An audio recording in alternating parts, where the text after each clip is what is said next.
Kewajiban semua ulama, semua ahli ilmu adalah bersaksi atas kebenaran dan menyebarluaskan kebenaran, yang itu berarti melawan pembohongan, melawan pembodohan, melawan penipuan. Itulah ulama yang warasatul anbiya.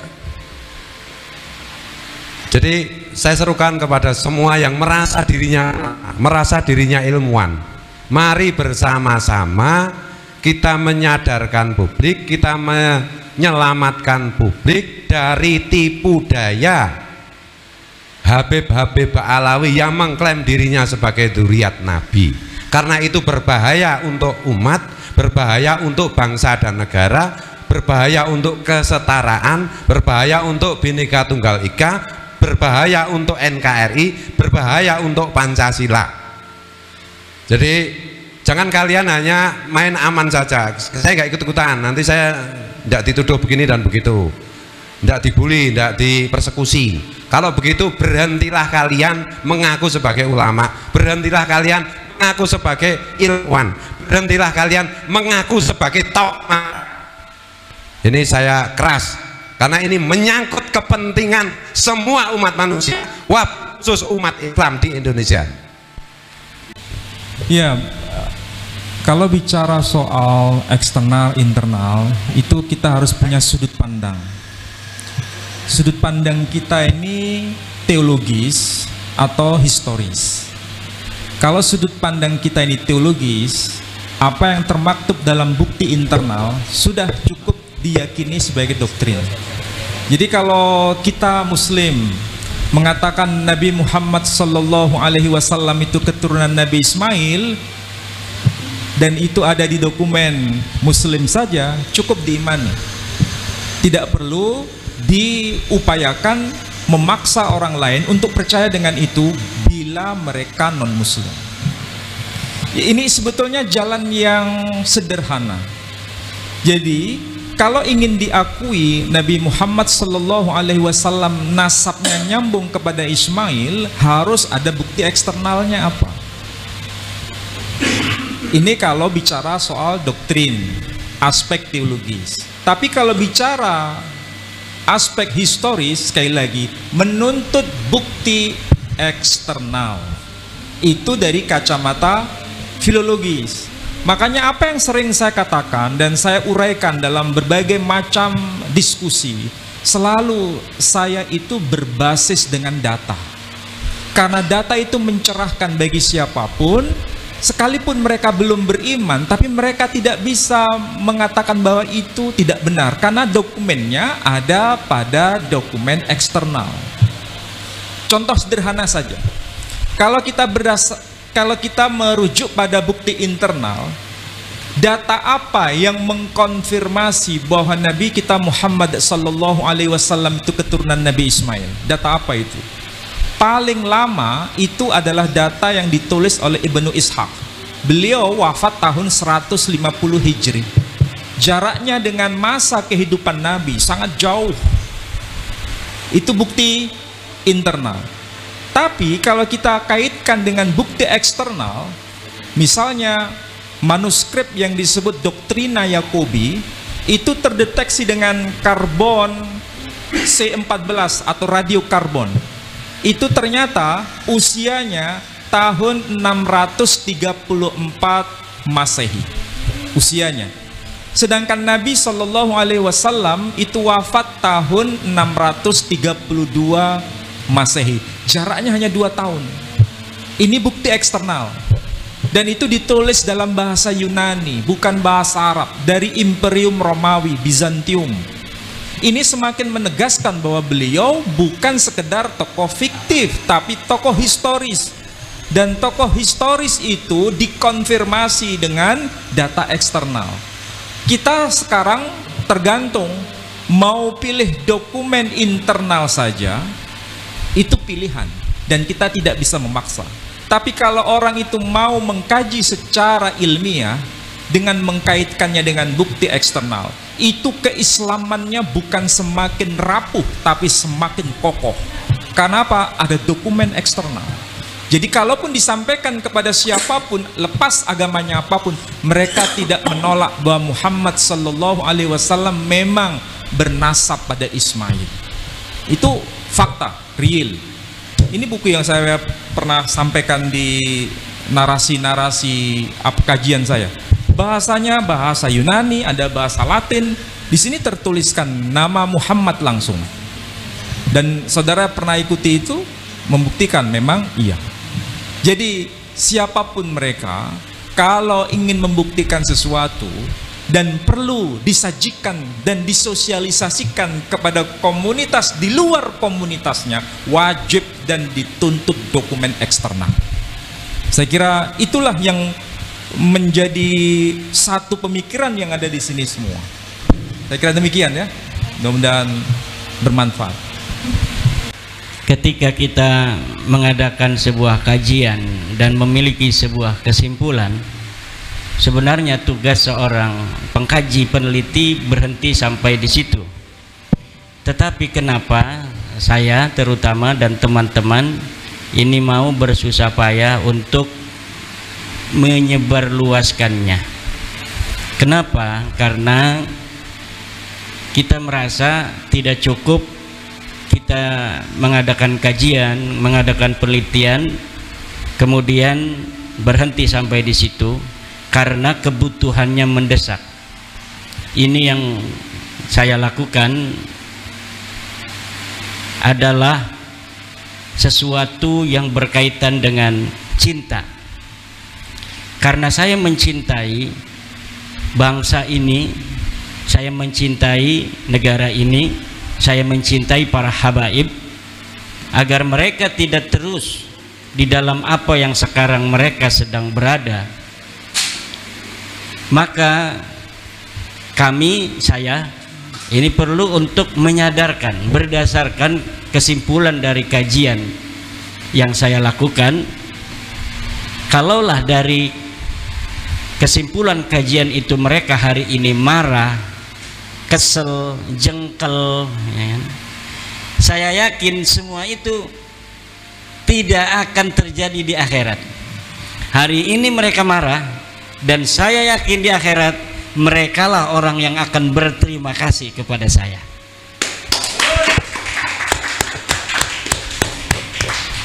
Demikian. Yang pertama tadi sudah saya jelaskan bahwa ada 3 golongan dari kaum Yahudi internasional. Yang pertama dari garis lurus laki-laki ke 12 imam, 12 putra dari Yakub bin Ishak bin Ibrahim. Ini haplogrupnya J1.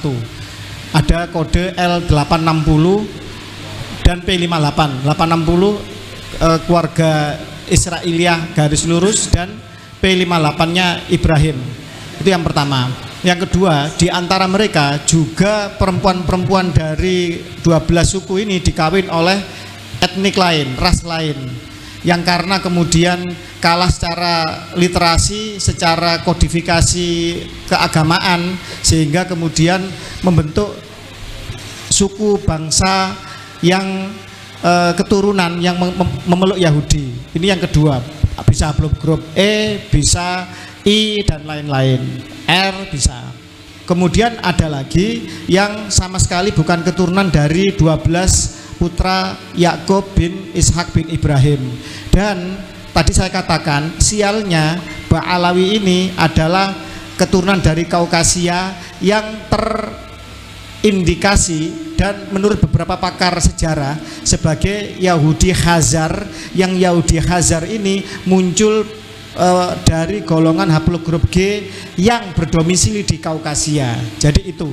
Kemudian apakah ini tergesa-gesa atau istilahnya terlalu terburu-buru? Tidak. Karena ilmu genetika itu sudah kokoh 200 tahun silam, sejak Gregory Mendel, seorang Yahudi kripto biarawan, itu mengabdikan dirinya menanam ercis atau buncis selama sekian puluh tahun dan meneliti tentang ilmu genetik awal. kemudian berkembang sampai kemudian James Watson and Crick menemukan ilmu DNA, bisa membaca double helix DNA, bisa mendapatkan kode-kode. Kemudian di era sekarang semua pemetaan DNA sudah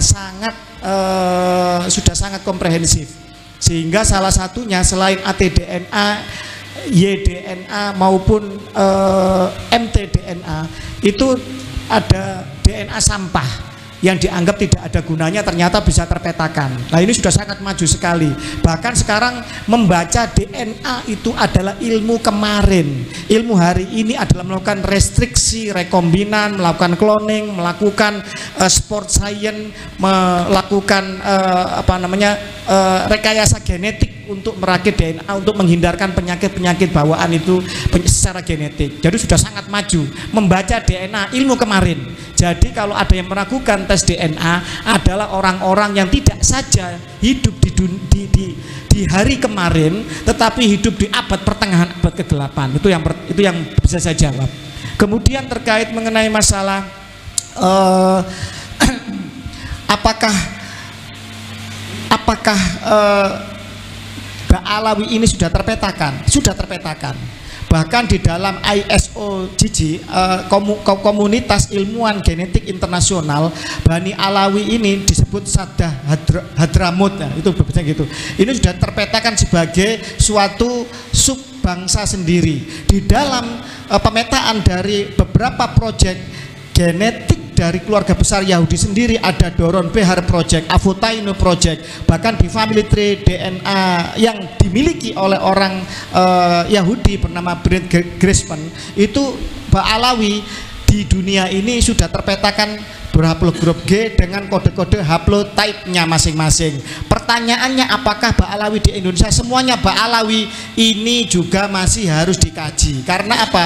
Ada beberapa sampel yang masyhur sebagai Ba'alawi, ternyata setelah dites DNA bukan bagian dari Ba'alawi. Dan kita memahami bahwa di era kolonial, untuk menjadi warga elit yang mendapatkan fasilitas Belanda, banyak yang memba'alawikan dirinya agar menjadi warga kelas atas di bawah kelas ras kulit putih Belanda, mendapatkan fasilitas-fasilitas dari kolonial. Dan ini bisa diuji, bisa di tracing nanti ketika Ba'alawi kita harapkan mau terbuka untuk ikut proyek bersama meneliti secara genetik mereka, apakah mereka benar Ba'alawi sesuai dengan keluarga besar Ba'alawi yang telah terpetakan secara internasional di Yaman sana, ataukah mereka adalah orang-orang yang bukan Ba'alawi tapi diba'alawikan, disesatkan menjadi Ba'alawi padahal dia adalah Trah Nusantara asli, atau mungkin justru Trah Sayyid asli. Karena Ba'alawi selain mengaku sebagai cucu Nabi, mereka juga mencopet marga-marga asli milik keluarga Nabi, seperti bin Yahya itu ada Al-Hasani, Basaiban, As-Saiban itu ada Al-Idrisi, kemudian ada juga Al-Haddad dari Al-Jilani Al-Hasani, As-Segaf yang asli ada Al-Musawi Al-Hasani. Ini juga sudah melakukan tes DNA dan terbukti nasabnya tidak ke Ba'alawi, tapi marga-marga ini benar-benar dirampok, ditopet oleh Ba'alawi. Demikian, terima kasih. Ada beberapa pihak yang menyatakan bahwasanya perjuangan kami ini ibaratnya adalah sebuah fitnah atau juga merupakan ujaran kebencian dan lain sebagainya. Di sini kami sampaikan bahwasanya membuka aib daripada kalangan Habib Ba'alawi Muasal Yaman ini adalah merupakan amar ma'ruf nahi mungkar. Bila mana ada yang menganggap sebagai sebuah fitnah, kami siap mempertanggungjawabkannya baik secara kajian ilmiah maupun secara jalur hukum. Bila mana dianggap fitnah, silakan gugat pihak-pihak kami atas dakwaan berita bohong. Kita akan buktikan di pengadilan dengan saksi pakar baik genetik maupun kajian ilmiah bahwasanya ini bukanlah sebuah fitnah. Nah, bila mana bukan fitnah, mungkin juga ada yang menganggapnya sebagai gibah. Namun ketahuilah berdasarkan Imam Nawawi, ada hal-hal membuka aib yang bukanlah bagian daripada gibah. Misalkan melaporkan kezaliman suatu orang atau suatu kaum kepada pihak yang berwenang atau berwajib, atau juga menyampaikan sesuatu kepada ulama untuk meminta fatwa, dan juga untuk demi kewaspadaan bagi umat atau kewaspadaan bagi umat Islam, bangsa juga. Dan juga selain itu juga adalah sebagai efek jera bila mana ada suatu kesalahan, kezaliman yang dilakukan secara terang-terangan. Jadi kalau secara terang-terangan itu dilakukan, ada yang merendahkan para kiai kita, merendahkan para wali songo, sultanil aulia, dan itu terang-terangan dilakukan, bahkan menyampaikan bahwasanya negeri kita Indonesia itu adalah miliknya pihak Tarim Yaman, padahal adalah milik Allah yang dititipkan kepada bangsa Indonesia. Intinya kezaliman yang dinyatakan secara terang-terangan itu apabila kita kaji, kita bedah, itu bukanlah sebuah gibah yang melanggar rel.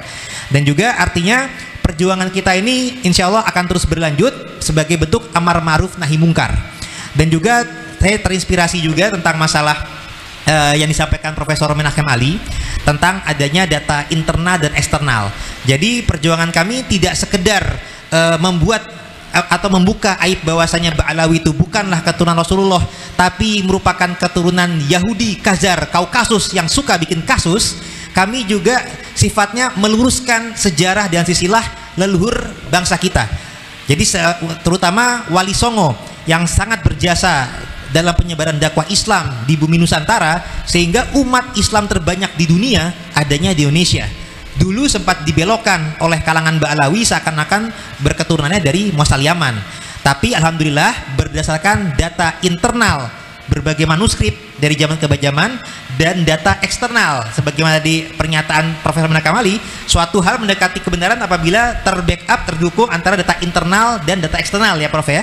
Alhamdulillah untuk warga Wali Songo data eksternalnya adalah isbat nakib negeri muasalnya leluhur.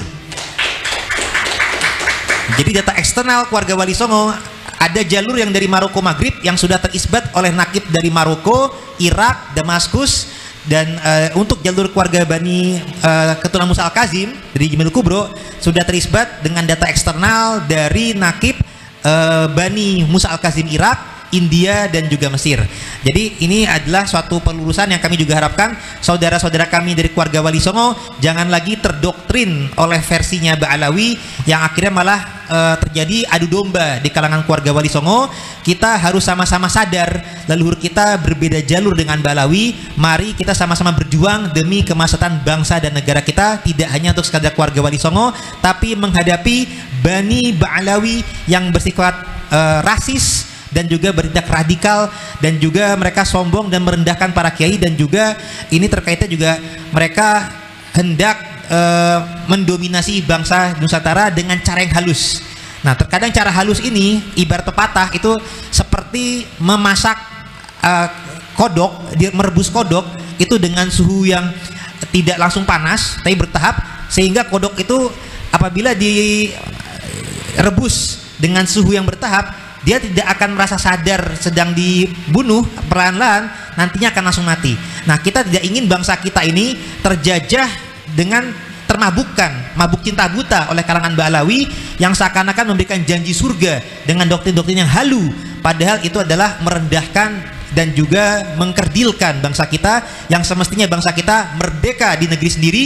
Kita juga punya leluhur yang juga membanggakan, tapi kita tidak sekedar bangga dengan leluhur, tapi sifatnya mengetahui leluhur kita untuk melanjutkan kebaikan dan perjuangan leluhur di masa kekinian. Sering saya menyampaikan bahwa bangsa Nusantara Indonesia ini keluar dari mulut harimau Belanda, diterima oleh mulut singa Jepang, lalu diterima oleh mulut buaya kaum Ba'alawi. Untuk membebaskan masyarakat Indonesia dari cengkeraman gigi tajamnya buaya mulut Ba'alawi ini perlu waktu yang tidak singkat, karena sudah kadung mengakar ratusan tahun, mendarah daging, menguasai akal dan pikiran anak bangsa ini, khususnya umat Islam. Bukan bernada atau ujaran kebencian, tidak, kami tidak benci siapapun. Orang Hindu, orang Kristen, orang Konghucu, Protestan, Yahudi itu masuk surga. Bahkan saya pernah berkata seperti itu, asalkan dia tidak memusuhi umat Islam dan tidak melecehkan ajaran Islam dan menghina simbol-simbol kebesaran Islam. Sampai seperti itu. Apalagi habaib Ba'alawi Kami masih sayang panjenengan semua. Wahai kaum Ba'alawi, para KBP yang ada di Indonesia, wong non muslim saja kami sayangi. Bahkan kami juga tidak pernah mengharamkan Putri Majapahit haram dangdutan, enggak. Manusia itu memiliki kesempatan untuk berbahagia dengan caranya masing-masing, ya kan? Yang penting tidak mengganggu orang lain, mendolimi orang lain, sampai seperti itu saya. Jadi jika kami ini dikatakan sebagai kelompok pembenci, iri, dengki, semi Wahabi, ya Jimaduddin Usmani sering semi Wahabi, Syi'i dan sebagainya, tidak. Kita ini NU Tulen, Ahlus Sunnah wal Jamaah versi Nusantara. Nggak ada yang namanya Salafi Wahabi, enggak, ya, tuduhan yang keliru itu, ya. Jadi ini saya kembalikan kepada objek yang kami selalu nasihati, yaitu kaum Ba'alawi Habaib yang ada di Indonesia yang terhimpun dalam Yayasan Robitoh Alawiyah MDRA, Maktab Ad-Daimi Robitoh Alawiyah. Sadarlah kalian, jangan sampai kalian summum bukmun umyum fahum la yaqilun atau summum bukmun umyum fahum la yarjiun. Dengarkan, lihatlah, cermati apa yang disampaikan oleh beliau-beliau ini tadi. Pertanyaan pertama, Ali Asakron punya wirid hizib namanya Hizib Sakron. Saya belum meneliti apa betul itu wiridan Habib Ali bin Abu Bakar As-Sakron. Jadi perlu penelitian khusus. Jikapun benar, maka makom kewalian, jika betul wali di hadapan Allah, itu tidak ada kaitan dengan nasab. Siapapun dia bisa menjadi waliullah. Dan satu yang perlu untuk diingat, tidak ada yang tahu wali kecuali Allah. Saya tidak mengetahui wali kecuali wali, tidak. Tapi tidak mengetahui wali kecuali Allah. Karena wali itu kekasih, kekasih itu adalah fi'lul qalbi bagi manusia. Hanya saya yang mengetahui siapa sebenarnya yang paling saya cintai dari manusia. Begitu pula hanya Allah yang mengetahui siapa kekasih-kekasihnya. Lalu tentang tergugat Habib Ali bin Abu Bakar As-Sakron, kenapa saya selalu menghilirkan masalah ini kepada Habib Ali bin Abu Bakar As-Sakron? Karena de facto hari ini yang dapat saya baca dari kitab tertua adalah karya Habib Abi Bakar As-Sakron ini, Ali bin Abu Bakar As-Sakron. Benarkah dia karangan Habib Ali bin Abu Bakar As-Sakron? Ini bisa jadi bila diteliti lagi, bisa jadi ini pun tidak ada. Hari ini kitabnya dicetak. Saya pernah melihat sebuah manuskrip, namanya bukan Al-Burqatul Musyiqah tapi Al-Burqatul Munifah.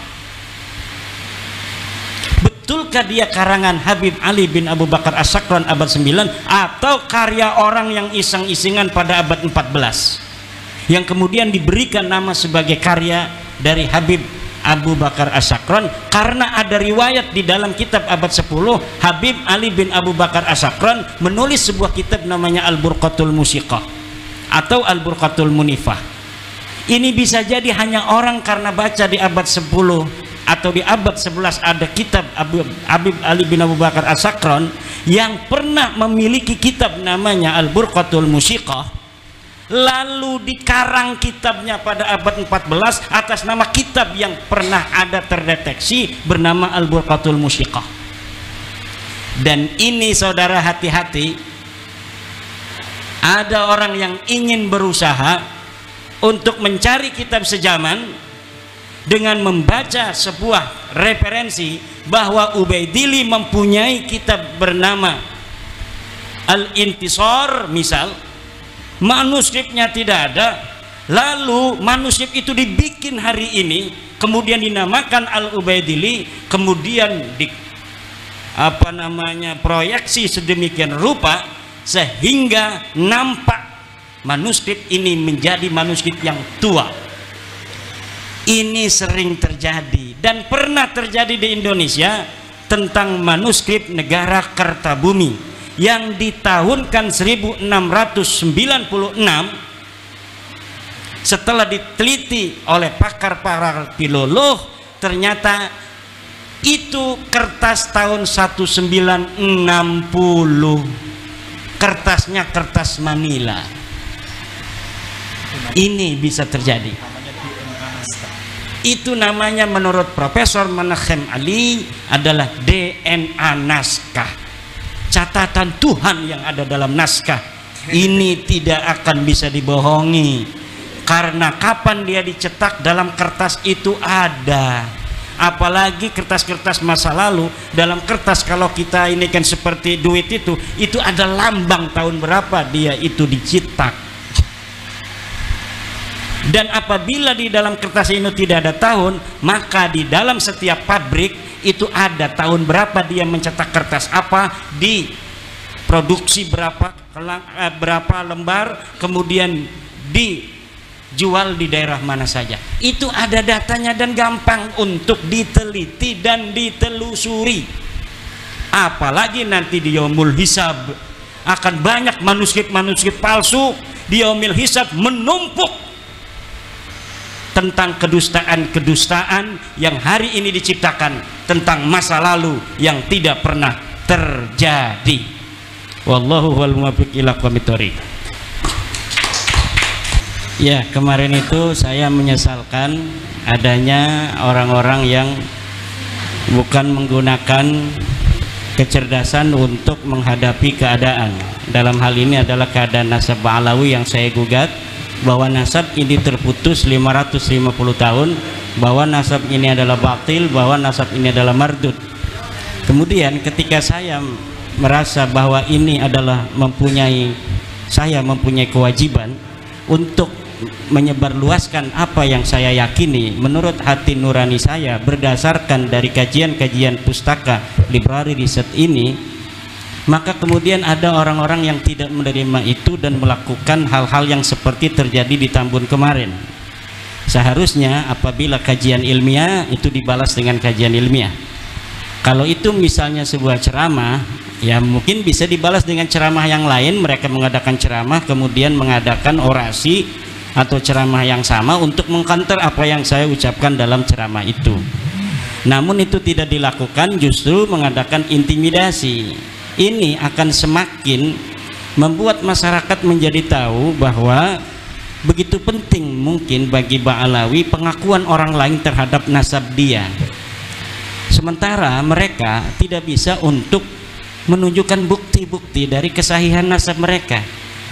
Kalau misalnya mereka mampu untuk memberikan bukti-bukti kesahihan nasab mereka berdasarkan sumber-sumber yang ada pada zamannya atau yang mendekati zaman itu, lalu kita tidak menerima kebenaran itu umpamanya, baru itu mungkin dipertanyakan objektivitas dari orang yang menyatakan bahwa nasab Ba'alawi ini adalah terputus. Tapi ketika mereka sudah tidak bisa untuk memberikan bukti kepada kita bahwa nasab mereka ini sahih, dalam hal ini mereka tidak bisa untuk menyuguhkan mana kitab sezaman yang ada di zaman Ubaidillah yang menyatakan dia adalah anak daripada Ahmad. Bahkan kitab-kitab pada abad selanjutnya, abad ke-6, ke-7, ke-8, ke-9 mengkonfirmasi bahwa tidak ada orang bernama Ubaid, anak daripada seorang sayyid yang ada di Basrah bernama Ahmad bin Isa. Kemudian ilmu pengetahuan biologi mengkonfirmasi bahwa setelah dilakukan tes DNA dari ratusan orang dari Ba'alawi yang telah mengadakan uji tes DNA, ternyata nasab DNA mereka bukan DNA Arab. Jangankan DNA dari keturunan Sayyidina Ali, turunan Nabi Muhammad, DNA orang Arab saja bukan. Lalu ketika tes DNA mengkonfirmasi mereka bukan turunan Nabi, dan library riset juga mengatakan bahwa mereka bukan turunan Nabi, lalu mereka tidak mau menjelaskan atau menyajikan daripada data-data, lalu berdasarkan apa saya untuk mempercayai mereka sebagai keturunan Nabi? Nah ini. Lalu jika ditanya apakah ini adalah resiko dari sebuah perjuangan, betul, dan ini dikonfirmasi oleh sejarah para nabi di masa lalu. Tidak ada para nabi yang setelah dia itu memiliki kebenaran dari Tuhan berdasarkan wahyu, lalu dia tidur dan duduk-duduk, tapi dia datang ke kaum-kaum menyampaikan apa yang dia yakini, bahwa Allah berfirman bahwa tidak ada Tuhan selain Allah. Nabi Ibrahim sampai kemudian dibakar oleh Raja Namrud, Nabi Muhammad sampai dilempari batu di Taif dan lain sebagainya.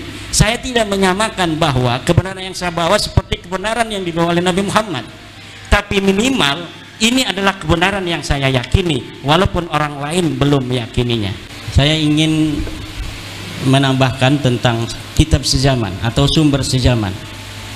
Saya tadi telah selfie ketika Pak Profesor Manahem berbicara, saya selfie dengan HP saya bahwa saya sudah bersama Profesor Manahem, dan di dalam foto itu akan ada tanggal 29 Oktober 2023. Ini adalah sumber sejaman internal saya, dan apa-apa yang ada di dalam rekaman dari para teman-teman yang hadir di sini hari ini, yang memoto dan yang memvideo, adalah bukti eksternal bahwa saya pernah datang ke Mu'alaf Center atau HID di Surabaya pada tanggal 29 Oktober 2023. Kalaulah nanti 5 tahun lagi atau 20 tahun lagi saya bicara menceritakan kepada cucu saya dulu pernah bertemu dengan pakar kristolog,